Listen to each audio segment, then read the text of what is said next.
Why are there so many Bible translations? There were 30 years before any New Testament was written. The apostles are getting old. There's a second generation of people who didn't see Jesus, and so they don't know all the stories. The apostles are writing things down so that people can understand, people can learn. So Luke is very clear in why he's writing his gospel. Luke says, I'm going to write them down in an orderly fashion so that you can see them in the order that they happen, and it'll make a clearer story. So Matthew, Mark, and Luke are written somewhere around 70 AD. These second generation Christians come to John and they say, John, you're the last of the apostles. John was the only apostle who wasn't martyred. You're the last one who actually walked with Jesus and talked to Jesus. Tell us more stories about Jesus. So that's why John is so different. It's got different stories in it. At the Last Supper, John tells them about the foot washing ceremony. If you study Hebrew tradition, the foot washing was an ordination ceremony. Jesus was creating a new priesthood. You've got all of these different groups. You've got all these different writings. And it's like,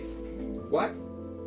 What do we do with all this? How do we know what the true teachings of Jesus are? That's where the church comes in. It was the Catholic Church that determined what books went in the Bible. They devoted themselves to the teaching of the apostles and to the communal life and to the breaking of the bread and to the prayers. There was a structured community there. They had teachings of the apostles. Once the apostles are gone, what do? Well, you write them down. So how do you determine what gospels are inspired by God? And if they match the things the apostles taught, well, then that's what Jesus taught.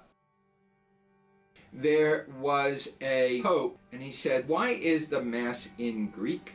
Only the educated people speak Greek. We need to put the Mass into a language that people understand. Let's put it in Latin. Divergent between the church centered in Constantinople, the new capital of Rome, and the people who spoke Latin in Rome, which was the old capital of the empire. And so it began this developing of a cultural difference between the East and the West. And so there are all these different translations. A lot of the Protestants, they wanted to translate the Bible into English. But of course, not being scripture scholars and not being trained and doing it sort of outside the church, it got messed up. Then Martin Luther came along, and he actually added in the letter to the Romans, it says, you're saved by faith. And Martin Luther added the word alone. So there's a lot of translations because, first of all, people have their own agendas. And so every group that comes up with a new sect, lots of times will develop their own translation. The other thing, too, is that we learn more and more, one, about ancient languages. And so the more you learn about ancient languages, the easier it is to translate. The other thing is we're constantly learning more and more about biblical times, like